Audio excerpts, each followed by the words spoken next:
Mga kababayan, huwag nyo nang hanapin ang mga pulis sa presinto sapagkat kami ay nasa inyo ng mga telepono.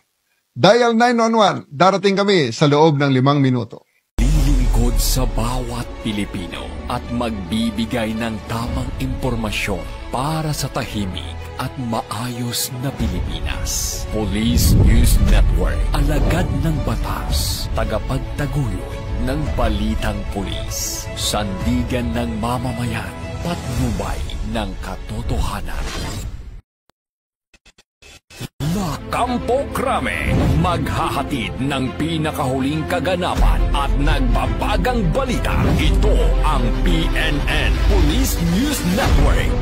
At ngayon, ang inyong mga tagapagbalita. Magandang araw, bagong Pilipinas. Ako ang inyong alagad ng batas, tagataguyod ng Balitang Pulis, Patrolman Julius Sam Acad.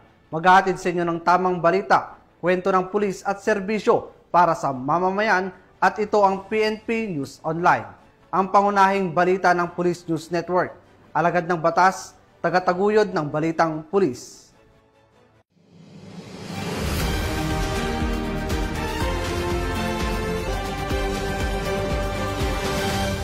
Ngayon ay araw ng linggo at narito ang mga balitang nakalap ng ating mga PNN correspondents sa loob ng linggong ito.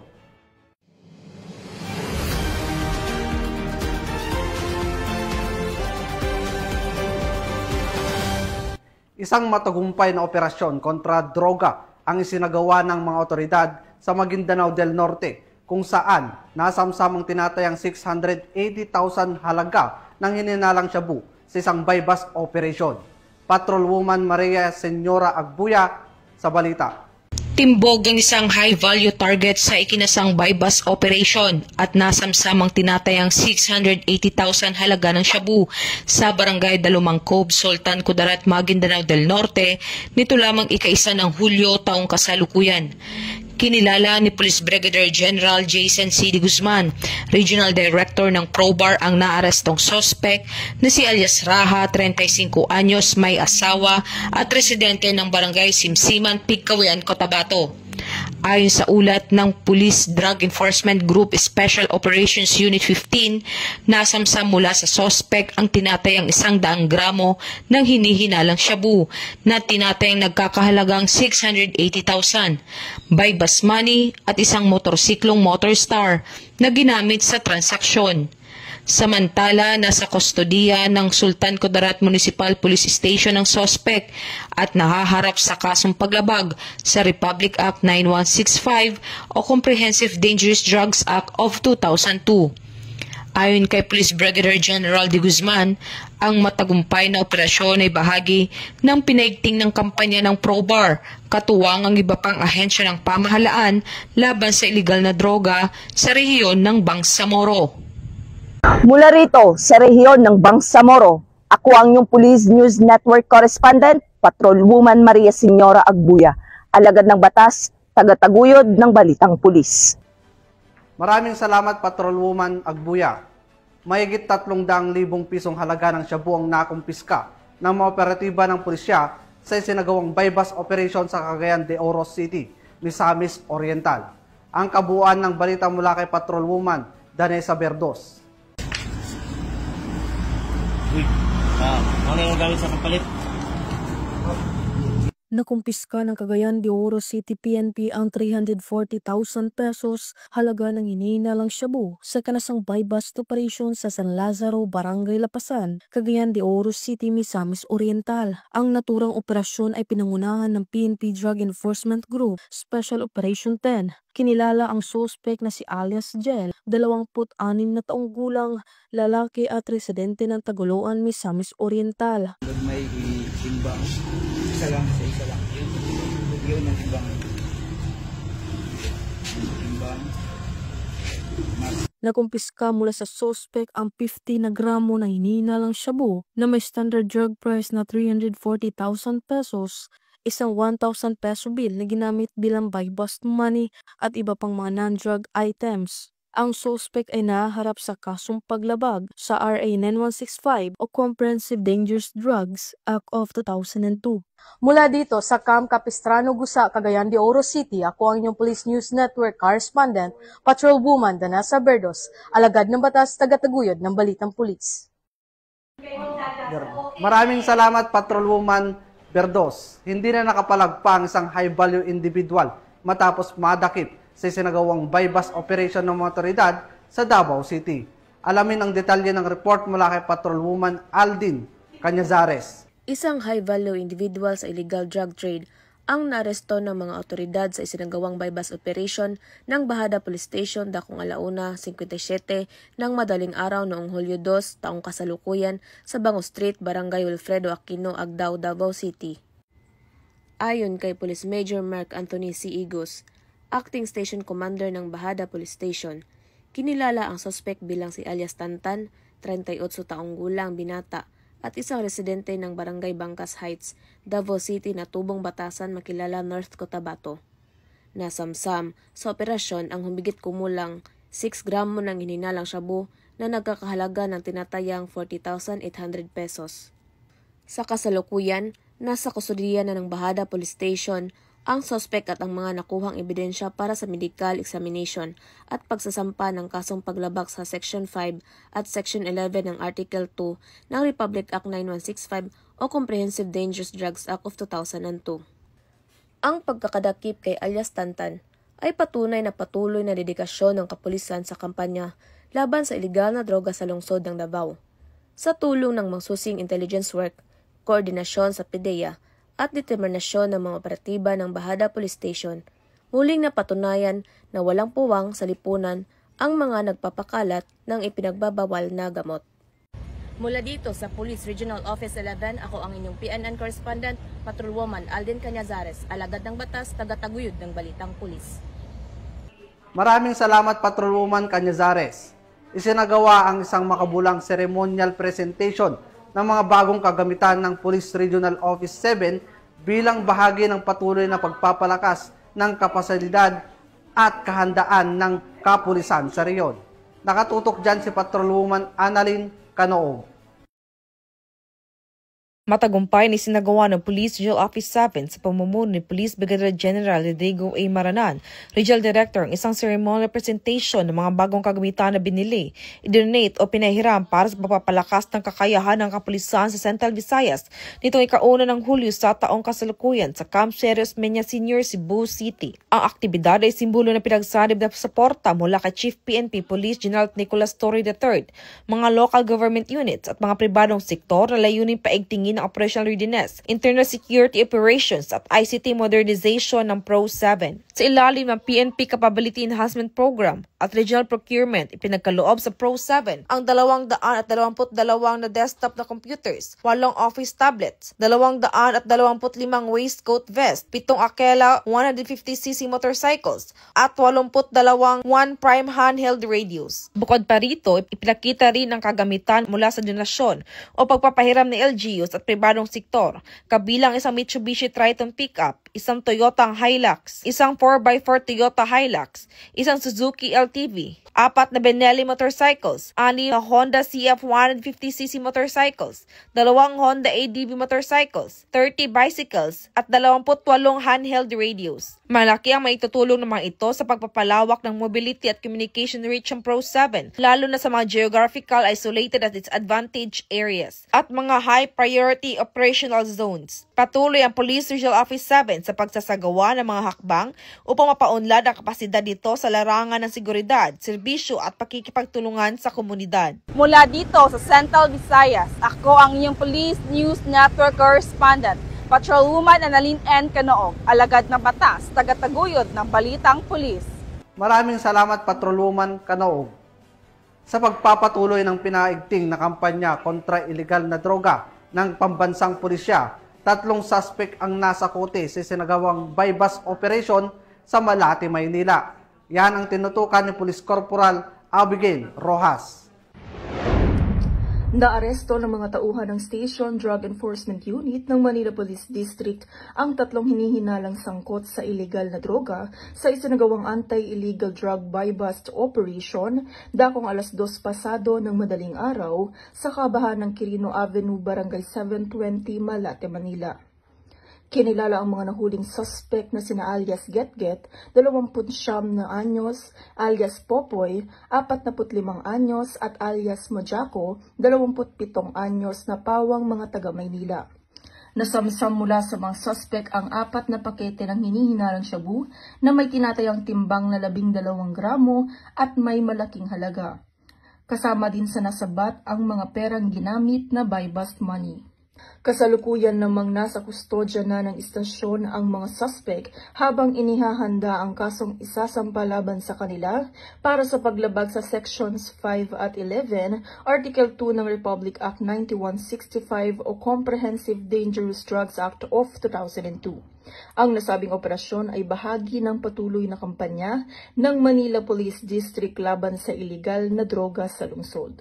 Mula dito sa Manila City, ako po ang inyong PNN correspondent, Patrolwoman Abigail Rojas, alagad ng batas, tagataguyod ng Balitang Pulis. Maraming salamat, Corporal Rojas. Arestado ang 74 na individual na sangkot umano sa pagmamahala at pagpapatakbo ng ilegal na online raffle sa bayan ng San Vicente, Tarlac, matapos ang sinagawang operasyon na pinangunahan ng PNP Anti-Cybercrime Group. Magbabalita dyan si Patrolwoman Mary Grace Artizuela. Sinalakay ng PNP Anti-Cybercrime Group katuwang iba't ibang unit ng pulisya at mga ahensya ng gobyerno ang isang illegal na raffle operation sa San Vicente, Tarlac. Huli sa akto ang 74 na individual, kabilang ang financier at operator, distributor, administrative staff at ahente na namamahala sa nasabing pasugalan na walang kaukulang permit at dokumento. Batay sa isinagawang cyber patrolling ng mga otoridad, natukoy na ang raffle draw ay isinasagawa sa pamamagitan ng live streaming upang magmukhang lehitimo sa mata ng publiko. Ibinebenta ang bawat raffle ticket sa halagang 20 piso at ang grand prize naman ay aabot umano sa 4.5 milyong piso upang akitin ng publiko na sumali sa nasabing raffle. Ngunit nadiskubre na ang idinideklarang winners ay kasabwat rin ng grupo. Nung kami ay nagsagawa ng verification sa local government units, sa SEC, sa BIR, PAGCOR, DTI, wala po lahat silang any documents that could prove na legit yung ginagawa nila. Sinampahan na ang mga naaresto sa reklamong paglabag sa illegal gambling na may kaugnayan sa Cybercrime Prevention Act.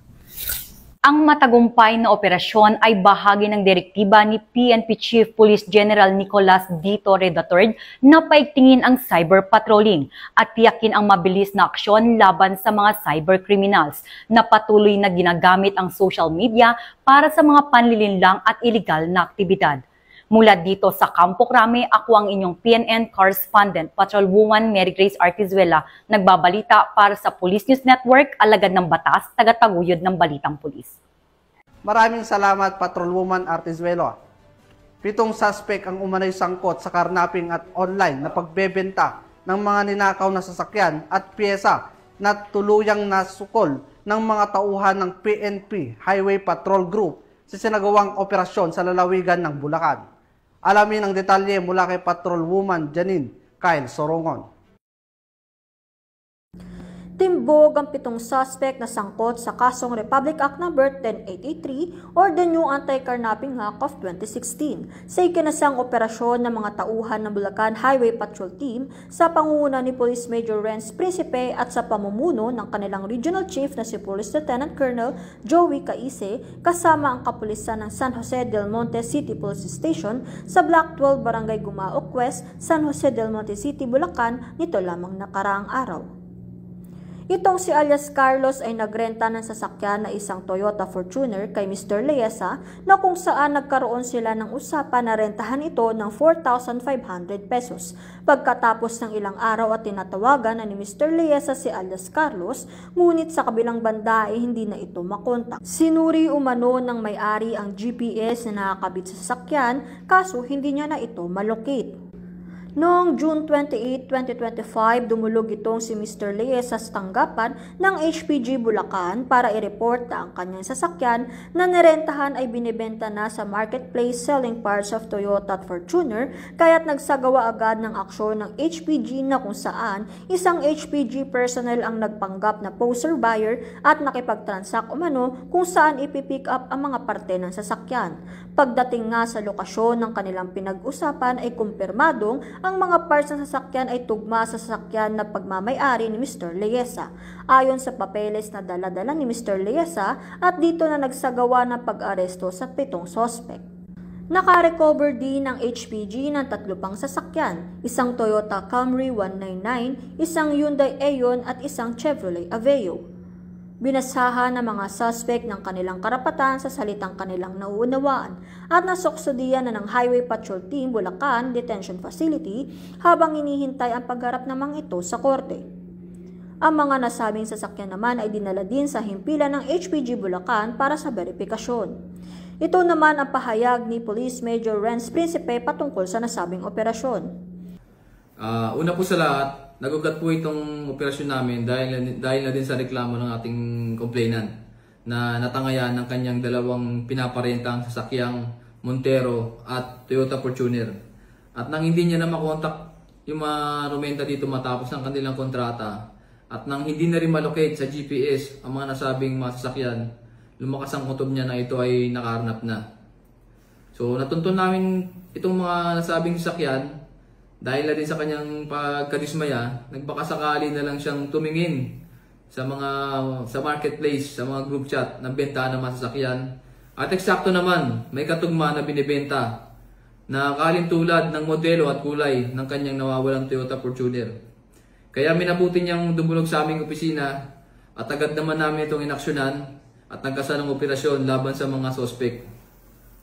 Sa gitna ng aming operasyon, aming aktong naabutan ang mga suspect na nagkakalas ng mga pyesa mula sa isang SUV na kulay puti at mula na din doon sa mga aming na-recover na plaka at chassis. Amin na kumpirma na tugma ito sa ORCR ng nawawalang Toyota Fortuner ng ating complainant. Gayun pa man, ang kanyang Mitsubishi Montero ay chassis na lamang at pira-piraso ang aming na-recover sa karating na junk shop malapit din sa pinangyarihan ng krimen. Ang iba pang masakyan na aming na-recover mula sa nasabing lugar ay aming sasailalim pa sa macro-etching at aming pang beberipikahin kung mga ito ba ay involved din sa kanilang modus. Kami, ang Guardian of the Highways, ang kakampi nyo sa kalsada na patuloy na magbibigay ng serbisyong HPG. Dahil dito sa ating bagong Pilipinas, ang gusto ng pulis, ligtas ka. Mula sa tanggapan ng kakampi nyo sa kalsada at sa pamumuno ng aming buting Direktor, Police Brigadier General Eleazar P. Mata. Ako ang inyong PNN Correspondent, Patrolwoman Janine Kale Sorongon para sa Police News Network. Alagad ng batas, tagataguyod ng balitang pulis. Maraming salamat Patrolwoman Sorongon. Buong suporta ang pinahayag ng pamahalaang lungsod ng Mandaluyong sa inilunsad na Dial 911 Emergency Hotline at 5-minute response time program ng Philippine National Police. Mga inisyatibong naglalayong palakasin at agarang tugon sa oras ng sakuna, krimen o emergency. Matagumpay na isinagawa ng Mandaluyong City Police Station ang isang informative drive ukol sa tamang paggamit ng Hotline 911 para sa mga emergency calls bilang suporta sa 5 minutes response time program ng Philippine National Police. Isinagawa ang nasabing aktibidad sa International Bible Church, Barangay Plainview, Mandaluyong City, na lubos na sinuportahan ng pamahalaang lungsod ng Mandaluyong City. Katuwang ang mga barangay kagawad, Salam Advocacy Support Group, Force Multipliers, Barangay Tanod, Barangay Peacekeeping Actions Team at iba pang mga civilian volunteers. Nagpapasalamat ako sa kapulisan na lalong-lalo na sa bagong Chief PNP na kanyang ipinatupad natupad yung 911. Napakabilis. Lalo na sa bagong PP natin ng Mandaluyong, talagang pinatutupad niya yung tamang responde para sa taong bayan ng Mandaluyong. Pinangunahan ni Police Colonel Jenny D. Texon, Chief of Police ng Mandaluyong City Police Station, ang kampanya na layuning palakasin ang partisipasyon ng komunidad sa mga programa ng PNP para sa kaligtasan at seguridad ng mamamayan. Kabilang sa mga dumalo sa nasabing aktibidad ay si Police Colonel Aldren S. Grand, Chief District Directorial Staff ng Eastern Police District, na kung saan kanyang pinuri ang Mandaluyong City Police Station sa matagumpay na pagpapatupad ng programa at sa dedikasyong ipinakita para sa kapakanan ng publiko. Ang nasabing aktibidad ay patunay na sa tulong ng lokal na pamahalaan at mga katuwang sa komunidad, posible ang mabilis, epektibo at organisadong pagtugon sa anumang emergency sa pamamagitan ng pagtawag sa 911. Pinangunahan naman ni Reverend Pastor James Lee Tika, Head Pastor IBC, ang ceremonial signing bilang simbolo ng kanyang buong suporta sa nasabing kampanya. Kasama si Honorable Darwin A. Fernandez, ABC President. Tinapos ang programa sa pamamagitan ng isang pledge of commitment na sumasagisag sa matibay na ugnayan ng pulisya at komunidad tungo sa isang ligtas, mapayapa at maunlad na bagong Pilipinas. Hangad ng Eastern Police District ang kaligtasan ng bawat mamamayan. Ako po ang inyong Police News Network Correspondent, Patrolwoman Jenny Midolor, alagad ng batas, tagataguyod ng Balitang Pulis. Sa halip na nasa eskwelahan o sa tahanan, 2 binatilyo ang nahulog sa kamay ng batas matapos mahuli sa sinagawang bypass operation sa Maguindanao del Norte. Ang balita mula kay Patrolwoman Judy Ann Alibo. Arestado ang 2 lalaki matapos mahulihan ng mga iligal na droga sa isinagawang bypass operation ng Maguindanao del Norte PNP sa sitio Santillano, Barangay Macabiso, Sultan Mastura, Maguindanao del Norte. Nito lamang ikaunang araw ng Hulyo taong kasalukuyan.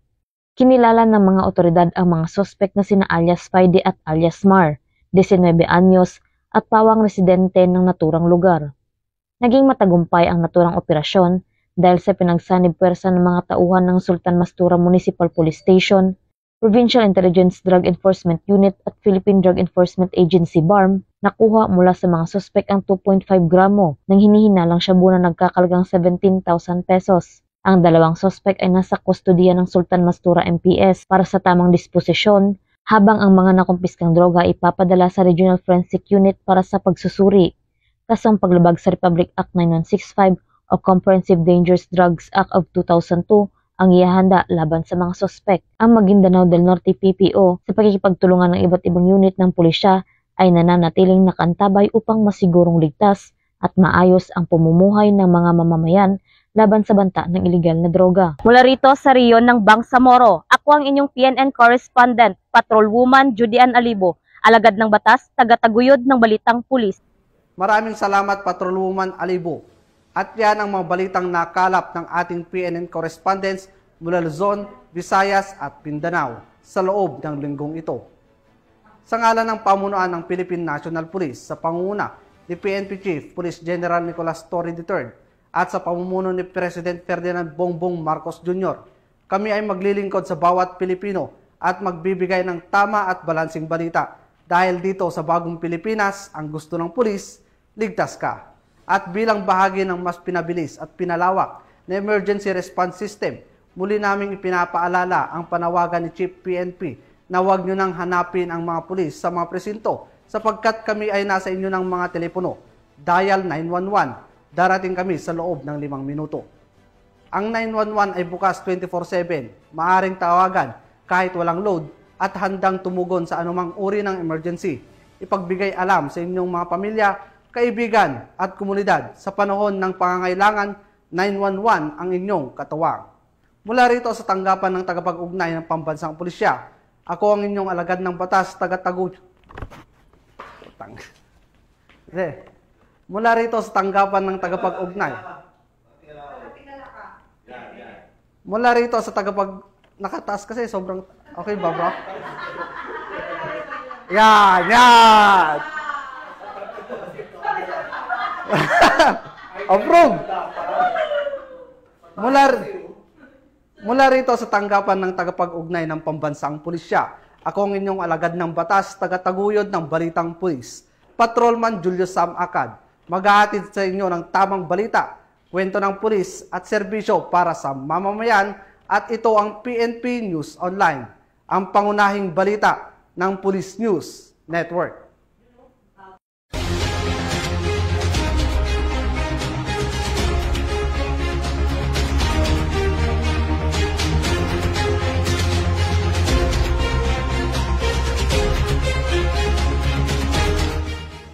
Police News Network, alagad ng batas, tagapagtaguyod ng balitang pulis.